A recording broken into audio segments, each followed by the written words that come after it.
Assalamu alaikum, chers frères et sœurs. Dans un monde où les défis semblent inévitables et où l'incertitude prend souvent le dessus, une figure prophétique se profile à l'horizon. Al-Mahdi, un guide divin destiné à transformer l'humanité. Mais qui est-il vraiment? Pourquoi sa venue est-elle si attendue? Et surtout, comment pouvons-nous nous préparer à ce grand tournant spirituel qui changera le cours de notre histoire? Dans cette vidéo, nous plongeons au cœur de cette promesse divine, explorant les signes qui l'accompagnent, les défis à venir et surtout la manière dont nous pouvons préparer nos cœurs et nos esprits pour accueillir cette ère nouvelle. Restez avec nous pour découvrir comment Al-Mahdi est bien plus qu'un simple personnage prophétique. Il est un miroir de ce que nous devons devenir pour répondre à cet appel divin. Une promesse divine qui éclaire l'avenir. L'histoire de l'humanité est parsemée de périodes d'incertitude, où le chaos semble l'emporter sur l'ordre, et où la morale vacille sous le poids de l'avidité et de l'injustice.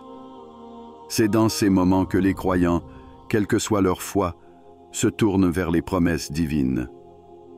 Parmi celles-ci, l'apparition d'Al-Mahdi, le guide, résonne comme un phare dans la nuit, une lueur d'espoir pour rétablir l'équilibre perdu. Al-Mahdi est plus qu'un nom, plus qu'un concept. Il est un symbole de changement, un rappel que même dans les ténèbres, Allah ne laisse jamais ses serviteurs sans espoir. Le sens même de son nom, celui qui est guidé, reflète une mission universelle, être un instrument de justice et de paix.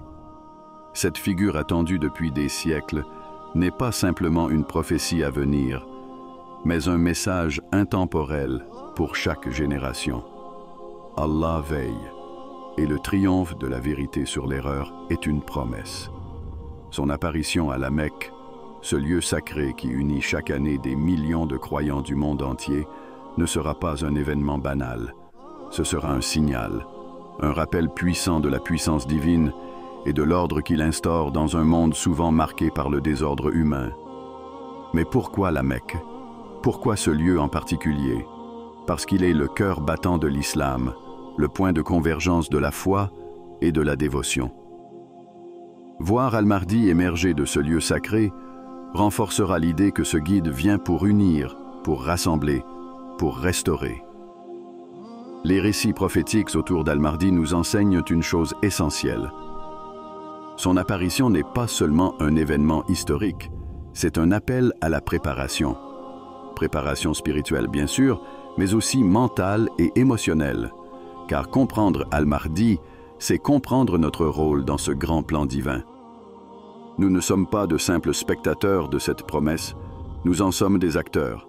Chaque prière, chaque acte de bonté, chaque effort pour élever notre foi contribue à nous préparer à ce moment charnière. Mais il y a plus. Al-Mahdi n'est pas une figure isolée. Il incarne l'interconnexion entre le passé, le présent et l'avenir. Sa venue est ancrée dans des prophéties, des récits transmis par le prophète Muhammad, paix et bénédiction sur lui.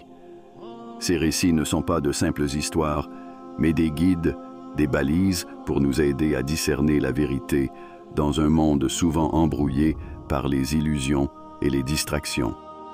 Enfin, la promesse d'Al-Mahdi nous pousse à réfléchir sur nos propres vies. Sommes-nous prêts à accueillir ce changement? Sommes-nous capables de reconnaître les signes? Ou sommes-nous trop englués dans les affaires de ce monde? Cette question est universelle, transcendant les époques et les cultures. La foi en Al-Mahdi, ce n'est pas seulement croire en un homme ou en un événement futur. C'est une foi dans le plan divin, une foi dans la justice éternelle d'Allah. Ainsi, Al-Mahdi n'est pas une simple prophétie, mais une promesse. Une promesse que le monde, malgré ses défaillances, n'est pas abandonné. Une promesse que, lorsque le moment viendra, la lumière triomphera toujours de l'obscurité. Et cette promesse, mes frères et sœurs, est un rappel pour chacun de nous. Soyons prêts, car la foi véritable ne se limite pas à attendre, mais à agir, à espérer et à croire fermement. 2. Une figure prophétique unique. Dans les récits prophétiques, Chaque détail compte, et Al-Mahdi n'échappe pas à cette règle. Ce guide attendu est décrit avec une précision frappante, comme pour nous permettre de le reconnaître lorsqu'il apparaîtra. Un large front, symbole de clarté et de grandeur, des yeux perçants, capables de lire dans les cœurs et de distinguer le vrai du faux, et un nez légèrement courbé, un détail subtil mais significatif. Ces traits physiques, bien qu'impressionnants, ne sont pourtant que l'enveloppe d'une essence bien plus profonde. Car ce qui fait d'Al-Mahdi une figure exceptionnelle n'est pas son apparence, mais son caractère. Imaginez un homme dont la moralité et l'intégrité reflètent celle du prophète Muhammad, paix et bénédiction sur lui. Al-Mahdi ne sera pas un simple leader, il sera une incarnation vivante des enseignements du prophète. Sa compassion envers les opprimés, sa justice face à l'injustice et sa sagesse dans les moments les plus sombres feront de lui une source de lumière dans un monde plongé dans les ténèbres. Mais pourquoi est-il essentiel de souligner cette noblesse morale? Parce que, dans une époque marquée par la division et la corruption, l'apparition d'un homme d'une telle pureté sera un rappel puissant de ce que signifie être un véritable serviteur d'Allah. Sa mission, bien qu'extraordinaire, sera portée par une humilité exemplaire. Al-Mahdi ne viendra pas pour imposer son pouvoir, mais pour guider avec douceur et sagesse. Il sera un leader spirituel avant tout, capable de toucher les cœurs et d'inspirer des changements profonds et durables. Cette dimension morale trouve aussi son écho dans son lien avec le prophète Muhammad. Les hadiths précisent qu'il portera le même nom que lui, Muhammad, fils d'Abdullah. Mais cette ressemblance ne s'arrête pas au nom. Comme le prophète, Al-Mahdi sera un bâtisseur d'unité, un homme qui rassemblera des communautés fracturées et qui insufflera un nouvel élan spirituel à l'humanité. Il est aussi crucial de comprendre qu'Al-Mahdi ne se positionnera pas comme une figure distante ou autoritaire. Au contraire, il se rapproche des gens, attentif à leurs souffrances et à leurs espoirs. Cette connexion directe, cette capacité à s'identifier aux besoins des autres, sera une marque de son leadership. Ce n'est pas seulement un guide qui parle, c'est un guide qui écoute, qui comprend et qui agit. Son rôle s'étendra bien au-delà de la simple gouvernance. Al-Mahdi viendra pour rétablir un équilibre perdu, non seulement dans les institutions, mais dans les cœurs. Il rappellera aux croyants la beauté de la foi et la nécessité de revenir à une vie centrée sur les valeurs spirituelles. Cette approche, à la fois douce et ferme, fera de lui un leader unique, capable d'unir des personnes de toutes origines et de toutes perspectives autour d'un but commun, la paix et la justice sous la guidance d'Allah. Ce portrait d'Al-Mahdi nous invite aussi à une réflexion personnelle. Ses qualités de compassion, d'intégrité et de sagesse sont-elles présentes dans nos vies? Sommes-nous, à notre échelle, capables de refléter ne serait-ce qu'une fraction de cette grandeur morale? Car en reconnaissant Al-Mahdi, il ne s'agit pas seulement de l'identifier physiquement, mais de percevoir son essence à travers les qualités qu'il incarnera. Ainsi, les descriptions d'Al-Mahdi ne sont pas qu'un ensemble de caractéristiques à mémoriser.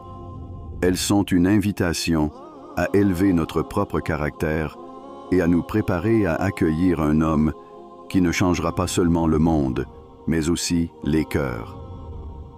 Lorsque ce guide apparaîtra, il ne sera pas un simple chef, mais un miroir de la meilleure version de nous-mêmes, un rappel vivant de ce que signifie véritablement être guidé par Allah.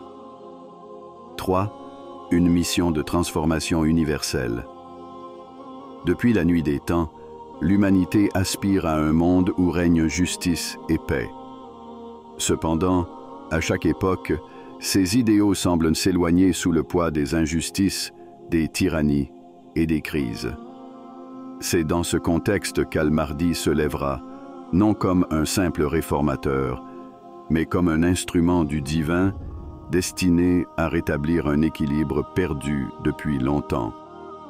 Sa mission est d'une clarté désarmante: abolir l'injustice, éradiquer la tyrannie et restaurer une harmonie mondiale.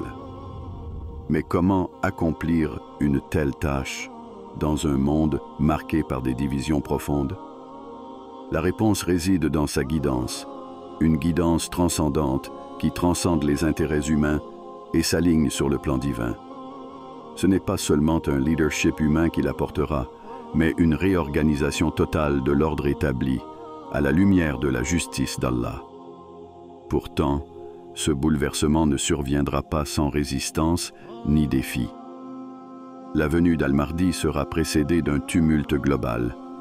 Les récits prophétiques parlent de crises économiques qui ébranleront les fondations des sociétés, de conflits armés qui opposeront nations et peuples, et de catastrophes naturelles qui sembleront défier la résilience humaine. Ces événements ne sont pas des punitions, mais des étapes nécessaires du grand dessein divin, des rappels pour nous recentrer sur l'essentiel. Il est facile, face à ces signes, de succomber à la peur ou au désespoir. Pourtant, le message central de la mission d'Al-Mahdi est précisément de nous encourager à dépasser ces émotions paralysantes. Chaque crise est une opportunité de renouveau. Chaque conflit est un appel à la réconciliation. Chaque catastrophe naturelle est un rappel de notre fragilité face à la grandeur d'Allah. Al-Mahdi viendra non pas pour annihiler ces épreuves, mais pour guider l'humanité à travers elles, transformant le chaos en harmonie et l'adversité en opportunité. Sa transformation ne sera pas seulement sociale ou politique, elle sera spirituelle, car c'est dans les cœurs que naît la véritable paix. Al-Mahdi travaillera à unifier les croyants, à effacer les frontières tracées par l'orgueil et la méfiance. Sa mission consistera à rétablir un sentiment de fraternité, une conscience collective que nous ne sommes pas des adversaires, mais des partenaires dans ce voyage terrestre. Sous sa guidance, les valeurs spirituelles, souvent reléguées au second plan, redeviendront le fondement de nos vies. Ce processus, bien que rapide dans sa mise en œuvre, ne sera pas sans souffrance ni sacrifice. Al-Mahdi ne viendra pas comme un magicien, réglant instantanément tous les problèmes. Son rôle sera celui d'un catalyseur, un initiateur de changements profonds qui nécessiteront une implication active de l'humanité. Il rappellera aux croyants que leur foi n'est pas une simple posture, mais une force vive, capable de transformer le monde lorsqu'elle est mise en action. Un autre aspect fascinant de sa mission est sa dépendance totale envers Allah. Contrairement aux leaders mondains qui s'appuient sur des armées ou des institutions, Al-Mahdi agira avec la certitude que tout pouvoir appartient à Allah. Sa réussite, bien que spectaculaire, ne sera jamais attribuée à lui-même, mais au soutien divin qu'il recevra. Cette humilité, rare parmi les dirigeants humains, sera l'une des clés de son succès. Les signes annonciateurs de sa venue ne doivent donc pas nous effrayer, mais plutôt nous inspirer. Ils sont une invitation à nous préparer, non pas en accumulant des biens matériels ou en érigeant des murs de protection, mais en renforçant notre foi, en cultivant notre patience et en nous engageant activement à être des agents de changement positif. Al-Mahdi ne sera pas simplement un réparateur des erreurs humaines. Il sera un guide pour rétablir une connexion perdue avec Allah. En suivant sa mission, nous serons invités à réfléchir sur notre propre rôle dans cette transformation universelle, car, en fin de compte, son message est aussi le nôtre. Un appel à transcender nos différences, à dépasser nos faiblesses et à devenir des bâtisseurs d'un monde meilleur. 4. Les oppositions à Al-Mahdi. L'apparition d'Al-Mahdi, bien qu'attendue par des millions, ne se fera pas sans controverse ni opposition. Tout au long de l'histoire, les grandes figures de changement ont souvent rencontré des résistances. Al-Mahdi, malgré la clarté de sa mission et la puissance des signes divins qui l'entoureront, devra affronter des ennemis déterminés, y compris parmi ceux qui se réclament de la foi islamique. Ces oppositions ne sont pas seulement politiques ou militaires, elles révèlent une lutte spirituelle sous-jacente. Ceux qui s'opposeront à Al-Mahdi ne seront pas forcément des mécréants, mais parfois des musulmans égarés par l'orgueil, la méfiance ou des ambitions personnelles. Parmi eux, les premiers à le rejeter viendront de la péninsule arabique, un lieu pourtant central dans l'histoire de l'islam. Ils refuseront de reconnaître sa mission, remettant en question son authenticité malgré les descriptions prophétiques claires. Ses opposants ne se contenteront pas de douter ou de critiquer. Ils passeront à l'action. Des armées se lèveront contre lui, convergeant vers la Mecque dans l'intention de le vaincre. Ce rejet, bien que tragique, est un rappel puissant des leçons tirées de l'histoire islamique. Même les figures les plus éclairées, comme les prophètes eux-mêmes, ont été confrontés à l'opposition de leur propre peuple. Cependant, ces actes de défiance ne resteront pas sans réponse. Dans un acte de justice divine, Allah interviendra directement pour protéger Al-Mahdi. Les récits prophétiques décrivent comment, alors que ces armées approcheront de la Mecque, la terre elle-même s'ouvrira pour les engloutir. Ce miracle, spectaculaire et sans précédent, sera un signal clair que la mission d'Al-Mahdi est guidée par Allah et que ses adversaires, bien qu'en apparence puissants, ne peuvent contrecarrer la volonté divine. Mais ces oppositions ne s'arrêteront pas là. Une autre confrontation majeure impliquera les descendants de califes passés. Ces lignées, porteuses d'héritages anciens, seront elles aussi marquées par des divisions internes et des ambitions politiques. Al-Mahdi devra naviguer dans ce contexte complexe, affrontant à la fois des forces visibles et les tensions historiques qui divisent le monde musulman depuis des siècles. Pourtant, il est crucial de noter que dans l'islam, tout jugement appartient à Allah. Même ceux qui prendront les armes contre Al-Mahdi seront jugés selon leurs intentions profondes. Ce principe ancré dans la foi islamique souligne la justice divine. Ce n'est pas l'acte seul qui définit une personne, mais le cœur avec lequel elle agit. Ainsi, des opposants sincères mais égarés pourraient recevoir la miséricorde divine, tandis que ceux qui combattent avec des intentions malveillantes seront tenus responsables. Ces confrontations ne sont pas seulement des événements futurs, elles nous poussent à réfléchir sur notre propre foi et nos actions. Sommes-nous préparés à reconnaître la vérité lorsque nous la verrons? Serons-nous du côté de la justice ou serons-nous aveuglés par nos propres biais? Ces questions transcendent les époques, car elles touchent à la nature même de l'humanité. Notre capacité à accepter le changement et à nous aligner sur le plan divin. Il est également fascinant de noter que ces oppositions serviront à renforcer la mission d'Al-Mahdi. Chaque défi, chaque bataille et chaque miracle renforcera la foi de ses partisans et mettra en lumière la grandeur de sa mission. Ceux qui le suivront ne le feront pas par intérêt ou par peur, mais par conviction, ayant été témoins des signes irréfutables de son authenticité. Ainsi, les oppositions à Al-Mahdi, bien qu'inévitables et parfois tragiques, font partie intégrante du grand dessein divin. Elles rappellent que la vérité, même lorsqu'elle est évidente, est souvent confrontée à des forces qui cherchent à la détourner. Mais elles rappellent aussi que la justice d'Allah ne faillit jamais et que, face à sa volonté, aucune opposition ne peut prévaloir. 5. Comment se préparer à sa venue? L'annonce de l'arrivée d'Al-Mahdi n'est pas une simple prédiction à observer de loin, comme un spectateur face à un drame historique. Elle est un appel vibrant adressé à chaque croyant, une invitation à s'élever spirituellement et à se préparer à un événement qui transcende le temps et l'espace. Mais comment se préparer à un moment aussi monumental?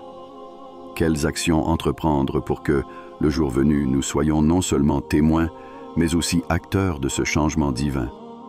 La première étape de cette préparation réside dans le renforcement de la foi. Dans un monde saturé de distractions, il est facile de perdre de vue l'essentiel. La prière, élément central de la vie spirituelle, est notre premier refuge. Elle nous connecte directement à Allah, nous offrant un espace de sérénité et d'introspection. Mais il ne s'agit pas seulement de réciter des mots. Chaque prière doit être une conversation sincère, un acte de dévotion où l'on dépose ses inquiétudes et ses aspirations. La méditation, bien qu'elle soit parfois négligée, est une pratique complémentaire essentielle.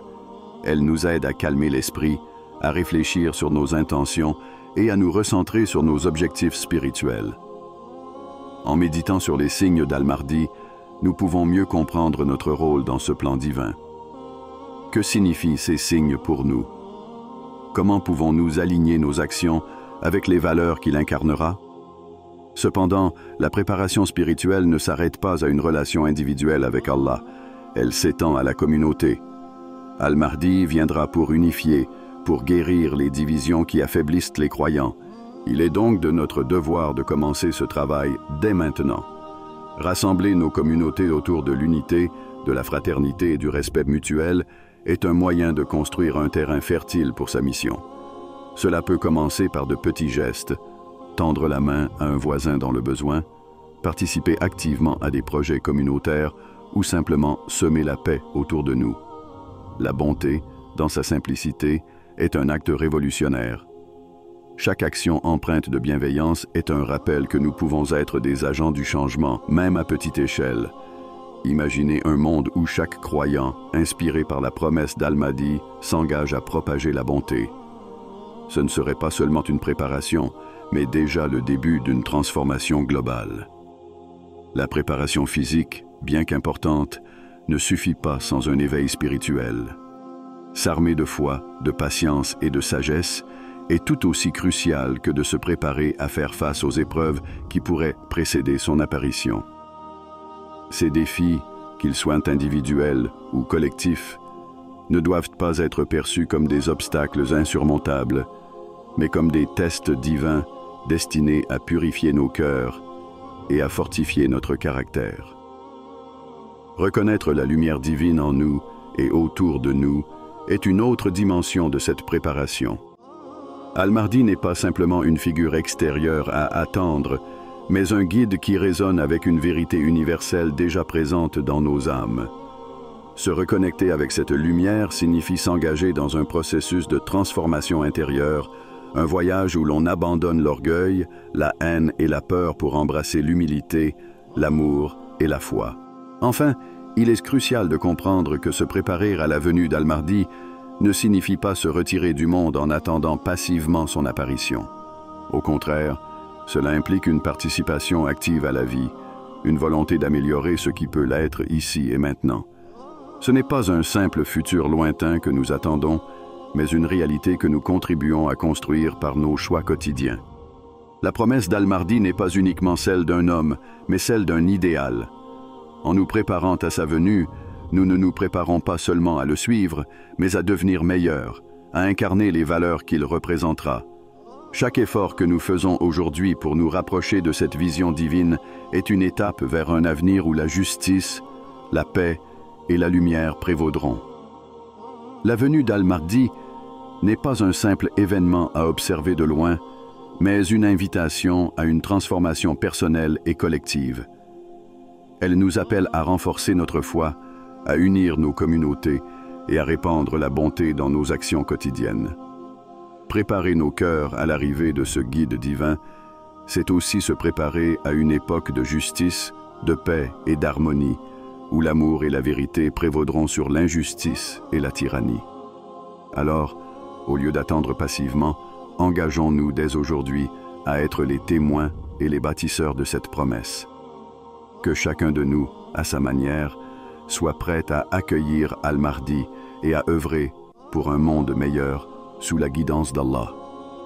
Que la paix et les bénédictions d'Allah soient avec vous tous.